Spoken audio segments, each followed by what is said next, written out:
যত্র যুগেশ্বর কৃষ্ণ যত্র পার্থ ধনুর্ধর যত্র যুগেশ্বর কৃষ্ণ যত্র পার্থ ধনুর্ধর তত্র সে বিজয় ভূতি ধ্রুব নীতি মর্ত্যম এই সচরাচর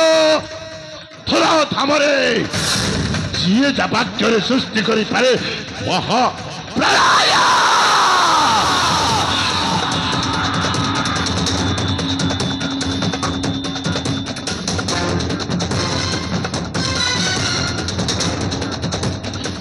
ଆଉ ଯାହାର ଚାଲି ପଡ଼ିଲେ ଶିକାର ଚାଲି ଲାଞ୍ଚ ଯାକି ଚାଲିଯାଏ ମହାବଳ ବାଘ ଆରେ ମୁଁ ଗୋଟାଏ ବିଷଧର ଗଖର ସାପ এই গক্ষর সাপ যদি ধরে চোট মাইলে ত্রাহি ত্রাহি ডাক শুভে ଆଉ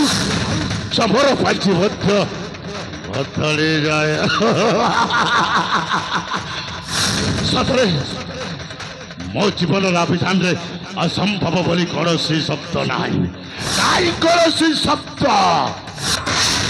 ମୋ ମୁଣ୍ଡ ଉପରେ ଯଦି ପିତ୍ତ ସବାର ହୁଏ ତାହେଲେ ମୁଁ ସୃଷ୍ଟି କରିପାରେ 49 ବାତ୍ୟା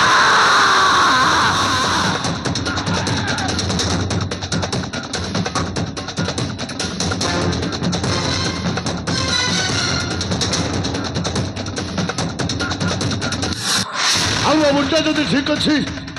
ତାହେଲେ ମୁଁ ଗୋଟାଏ ସୁନା ପିଲା ଆଉ ସମୟ ଅନୁସାରେ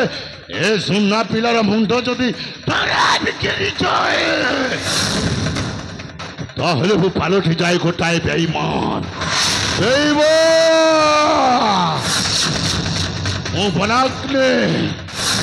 ମନ ଚକ ଆଗ୍ନେ ମୁଁ ବନାଗ୍ନେ ଏ ବନାଗ୍ନେଟା ଥରେ ଯା ଉପରେ ଚଲିଗଲେ ତା ବଂଶଟା ଚଲି ପଡ଼ି ପାଉଁଶ ହେଇଯାଏ ଆଉ ଏ ବଳ ମଧ୍ୟରେ ଯେତିକି ଜୀବଜନ୍ତୁ ଆଉ ଅମୂଲ୍ୟ ଚନ୍ଦନ କାଠ ଅଛି ସମସ୍ତେ ପଡ଼ି ଧୂଳିସାତ ହେଇଯାଏ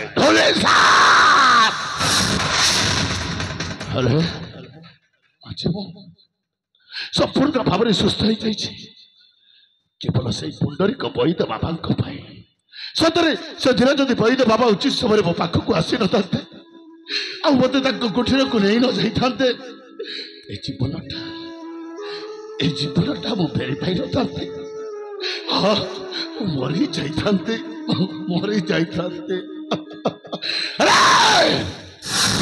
ମୁଁ ବଞ୍ଚିଛି ଯେ ପର୍ଯ୍ୟନ୍ତ ମାଣିକଗଡ଼ ରାଜା ଦେବଦତ୍ତର ବଂଶଟାକୁ ବିନାଶ ନ କରିଛି ସେ ପର୍ଯ୍ୟନ୍ତ ମୁଁ ବଣ ମଧ୍ୟରେ ବଞ୍ଚିକି ରହିବି ହେଲେ ବଣ ମଧ୍ୟରେ ଯେତେବେଳେ ମୁଁ ରହି ଆସୁଛି ଜଣେ ପୁଣ୍ଡରୀକ ବୈଦ ବାବାଙ୍କ କୁଟୀର ମଧ୍ୟରେ ହେଲେ ମୋ ଭାଇ ଚାକ୍ଷୀ ମଧ୍ୟ ମୋ ସାଙ୍ଗରେ ଆସିଥିଲା ହେଲେ ମୋ ଭାଇ ଚାକ୍ଷୀ ଏପର୍ଯ୍ୟନ୍ତ କୋଉଠି ଅଛି କ'ଣ କରୁଛନ୍ତି